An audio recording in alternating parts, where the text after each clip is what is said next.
stage.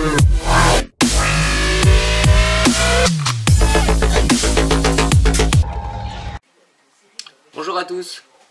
Alors, ça faisait un petit moment que je n'avais pas fait de présentation de châssis et j'ai reçu ce matin un châssis de chez Xover, le Stingy en version 5 pouces.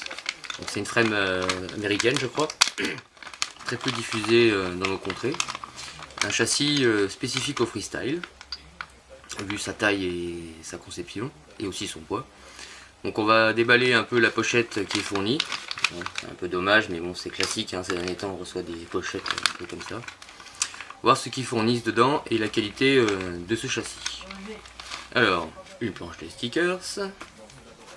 D'ailleurs, je crois que les longs sont conçus pour accrocher les ESC, comme beaucoup le font avec les Chatterton. On a deux straps lipo.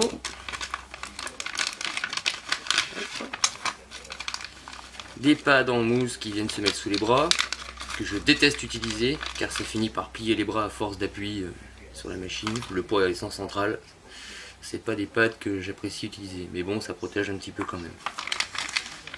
Des petites colonnettes, il y en a une en acier pour le dessous de la caméra et les autres sont en aluminium, de 20 mm, donc ça fait une frame très très basse.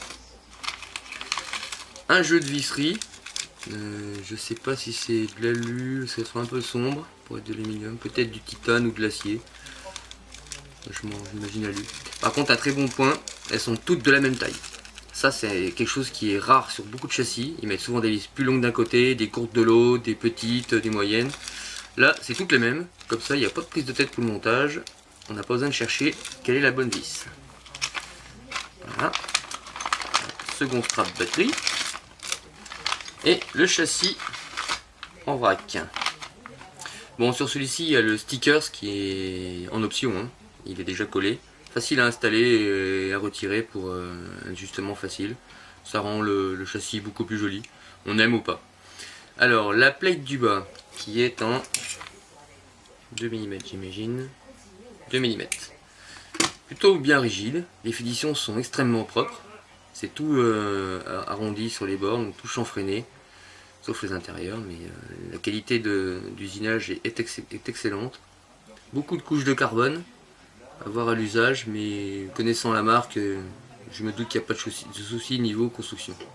Un bon point de plus, ils ont inséré des petits inserts métalliques pour visser les vis, ce qui permet d'avoir gagner beaucoup de place en hauteur, évite de mettre des petites colonnettes ou des écrous disgracieux qui peuvent couper les fils, empêcher les ESC, etc. Là, c'est à ras, c'est propre, nickel, une très bonne idée. La plate du dessus, qui est aussi en 2 mm, avec un gros pas de caoutchouc pour fixer la batterie. Pas mal de petits emplacements, aussi bien là que là, c'est la même chose. Pour pouvoir fixer VTX et récepteur radio, donc facile à installer, pas de trou pour avoir une antenne qui ressort par le dessus. Là on fixe tout par le dessous, ce qui permet un bien meilleur maintien et d'avoir une antenne à l'arrière du châssis bien plus protégée, surtout que sur celui-ci la batterie va au-dessus. Les bras, évidemment il y en a 4, hein, forcément. C'est tous les mêmes, donc pareil, très bon point. Comme ça en cas de casse ou de changement, on n'a pas besoin de s'emmerder avec des bras de droite ou gauche ou disformés, c'est tous les mêmes. Et comme ils sont démontables, très facilement avec juste 2 vis sur le châssis et puis 4 vis moteurs, c'est très rapide à changer s'il y a un problème. Ceux-ci sont assez épais, 4,5 mm, donc la résistance est, j'imagine, plutôt correcte. On voit bien toutes les petites fines couches de carbone, à voir la qualité de la résine, mais l'usinage est très très bon. Des 2 petites pièces de support cam qui sont super épaisses. D'habitude on a des petites pièces de 1 ou 1,5, là c'est du 2 mm, donc la caméra ne va pas bouger. Et enfin une petite croix de renfort du dessous, qu'on peut aussi habiller avec les stickers, qui vient pincer les bras sur la bottom plate, pour un bon maintien et une machine bien rigide. Voilà, donc on va faire un petit montage à blanc du châssis, pour voir un peu, comme d'habitude, la forme et la taille à quoi il ressemble. Et puis on se retrouve après.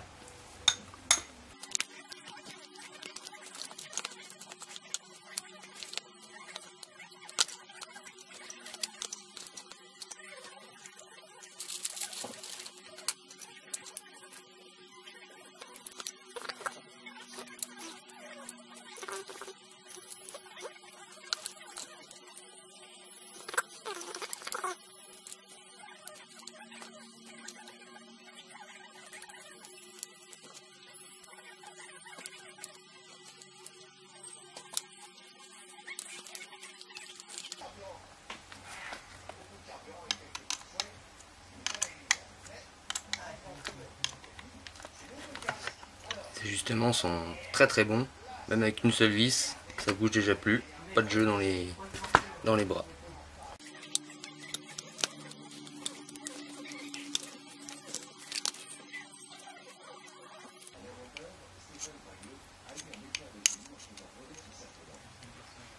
Voilà, ça peine pas à rentrer, hein, c'est nickel. Hop. Signe de découpe de très bonne qualité.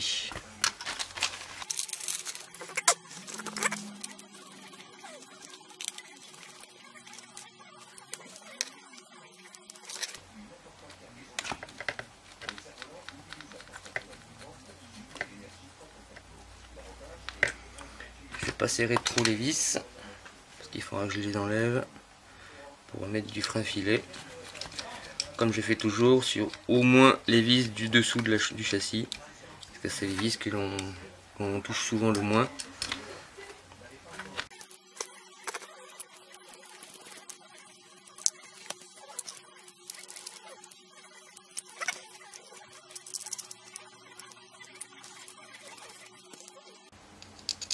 C'est agréable d'avoir toutes les vis identiques. Il n'y a pas besoin de s'emmerder à chercher. Le montage se passe tout seul. Ça c'est super. Le sticker c'est découpé à tous les petits emplacements. Ce qui fait que quand on serre, on va pas venir l'écraser ni le déchirer. Ça permet de garder l'aspect visuel très très propre et très beau.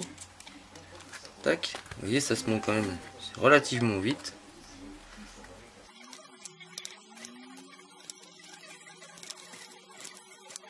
Ça me manque une vis.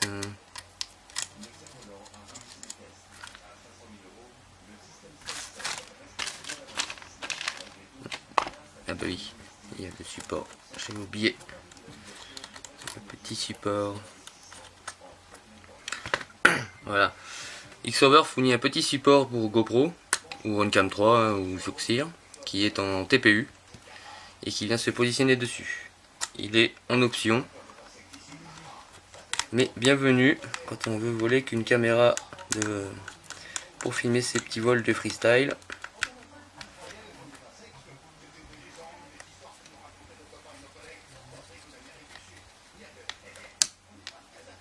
Hop. Et comme il est en TPU, ça va limiter un peu les vibrations. Ça peut peut-être provoquer un peu de gelo sur la vidéo.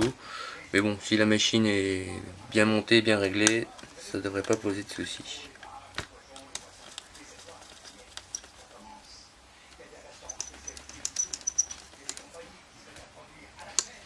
Voilà. Bon, il reste une petite vis. Bon, c'est pas mal. Une vis de spar.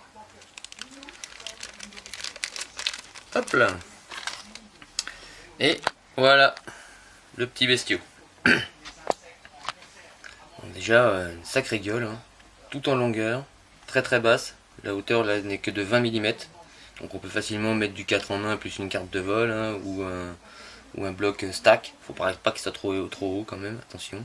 L'emplacement de caméra avec la barre de renfort de protection qui permet d'être orienté facilement avec la lentille qui dépasse pas de trop. Voilà, les petits bras, une pointe de bras pour protéger les moteurs.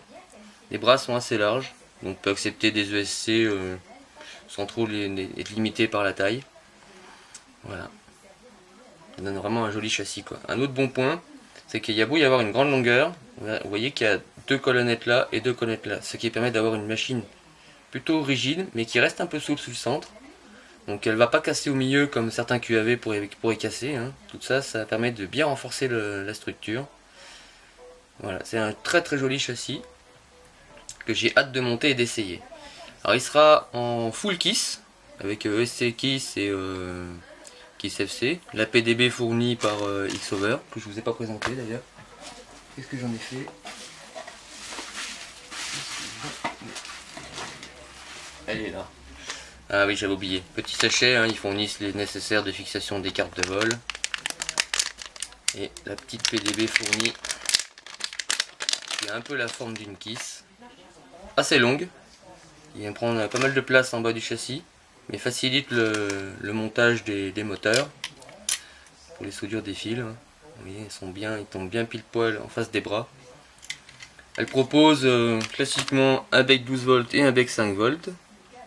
Rien d'extraordinaire, hein, pas d'OSD ni rien du tout d'autre là-dessus. Elle accepte le CS. Donc j'imagine que la tenue en puissance est plutôt bonne parce que l'épaisseur est assez importante. Et il n'y a pas beaucoup de pistes, hein. C'est vraiment du gros relié. Ça se trouve il y a même un côté en plus et un côté en moins. Donc au niveau ampérage, il n'y a pas de problème. Voilà. Donc on va monter tout ça avec un setup full Kiss, des moteurs Mister Steel en 2345 kV, et une petite Rudcan Swift 2. Et puis on se va faire plaisir avec cette petite machine, l'essayer en vol. Voilà, je vous donne rendez-vous bientôt après le montage et les essais en vol. Tchuss!